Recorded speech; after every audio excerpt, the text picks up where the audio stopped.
Olá, bom dia 91, 92, 93.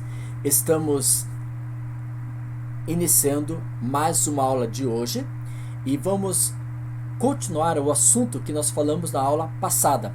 Na aula passada nós tivemos a oportunidade de trabalhar com as páginas 108, 109 e 110. Eu pedi para vocês grifarem esse texto e falamos o mapa da Europa após 1918. Até mostrei para vocês um mapa antes como era e depois de 1918. E na aula de hoje nós vamos na página 110, 111 e 112 do seu livro acompanhar o assunto das mudanças das fronteiras europeias após 1945. Como foi pedido? Gostaria que você pudesse grifar aquilo que estamos falando no slide e vamos ver isso no contexto geográfico. Vamos pedir a presença de Jesus através de uma oração. Que o Senhor Jesus Cristo possa estar presente com os alunos da 91, 92 e 93. Abençoe, proteja e guia a cada um deles e possamos ter uma boa aula. Em teu nome te pedimos, em Jesus Cristo, nosso Salvador. Amém. Então vamos lá. Por favor, grifar. Na aula passada eu pedi para vocês grifarem as atividades que são apresentadas no slide.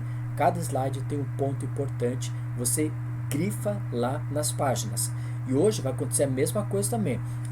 Vamos falar sobre as mudanças nas fronteiras europeias, né? E de 1955, da página 110, página 111 e página 112, e você vai acompanhar isso no seu livro, por favor.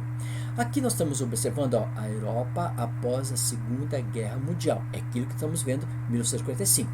Tudo que está pintado de verde escuro são o que? Países chamados capitalistas. Olha, Finlândia, Suécia, Noruega, obedecendo Portugal, Espanha, Itália, Grécia e Turquia são países asiáticos.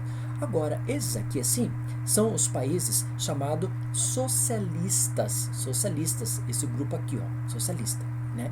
E nessas em vermelho são as bases de cada uma delas. E na própria Alemanha, a Alemanha foi dividida em duas porções. Nós temos o Muro de Berlim, né? Então, nesse mapa, praticamente, eu quero que vocês visualizem a parte verde escura, que ela é realmente voltada para o mundo capitalista, e a parte que está em amarelo ali, você pode observar, que é a região do sistema socialista, ok? Bom, agora vamos ver com vocês alguns termos que você já estudou na matéria de história, só que nós vamos relembrar com você na questão da geografia. E o primeiro vem dizendo sobre fascismo.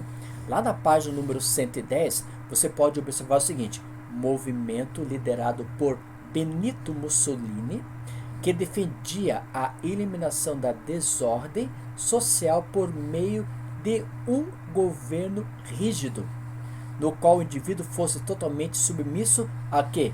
Aos pedidos voltados para o Estado. Fascismo, ele foi criado por Benito Mussolini e era propício para o país da Itália. Mas também surge o que nós chamamos de nazismo.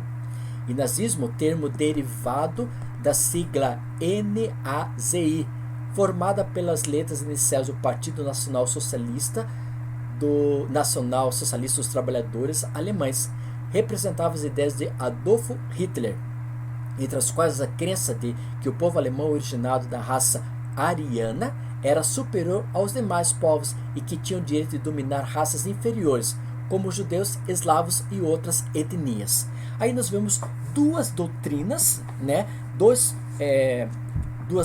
ideologias, logo após 1945, na própria Europa: fascismo no contexto de Benito Mussolini, italiano, e Adolf Hitler no nazismo. Essas mudanças nas fronteiras da Europa após 1945 vai surgindo todo esse contexto para ter esse desmembramento do mesmo. Agora, lá na página número 110, continuando, nós temos o Império Berlim-Roma, o eixo Berlim-Roma. O eixo Berlim-Roma, como você pode observar, o objetivo, a expansão territorial, o governo fascista, no caso italiano, né, se juntou com o nazismo alemão, formando uma união chamada eixo Berlim-Roma. Berlim, capital da Alemanha, e Roma, capital da Itália. Aí você pode observar lá embaixo, na página 110, na Ásia, o Japão encontrou dificuldades em sua política expansionista. Frente às intervenções de países europeus, uniu-se a Alemanha.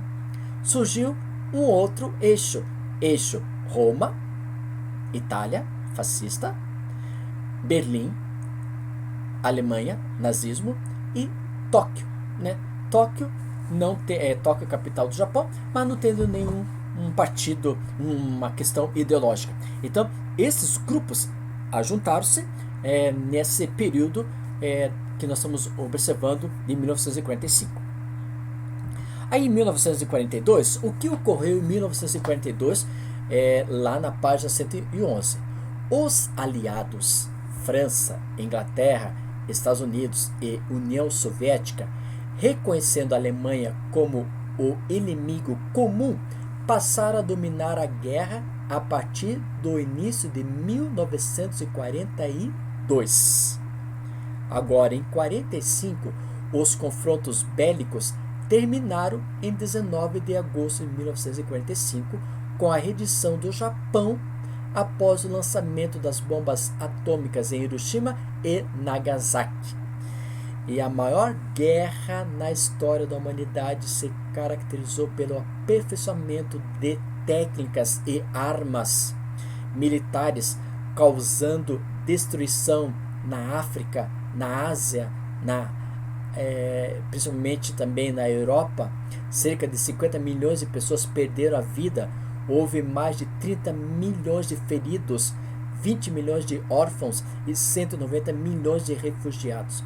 Aproximadamente 6 milhões de judeus foram mortos em campo de concentração. Tudo isso resultou em um caos social, econômico, político no contexto europeu, logo após os confrontos bélicos de dia 19 de agosto de 1945.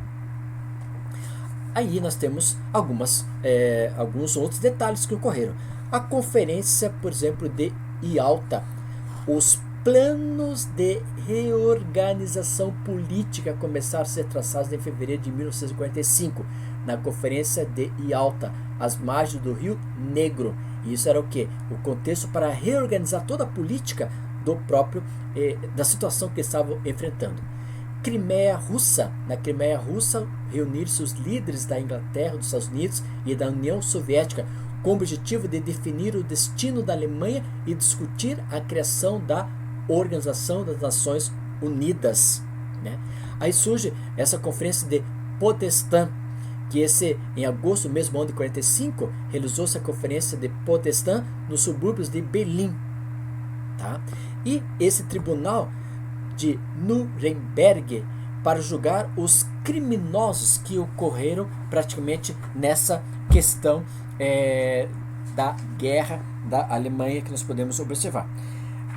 Depois também, nesse contexto da Crimeia, no contexto da Crimeia russa, também surgiu o que nós conhecemos o mundo sistema capitalista e o mundo socialista.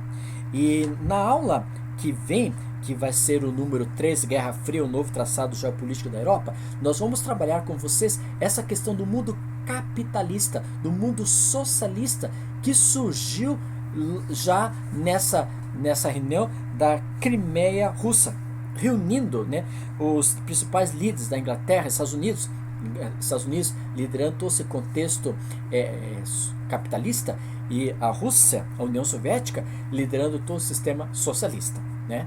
Então, nessa aula de hoje, nós podemos observar que, apesar, né, desse confronto que teve o que? O desmembramento de vários países europeus, formando novos países.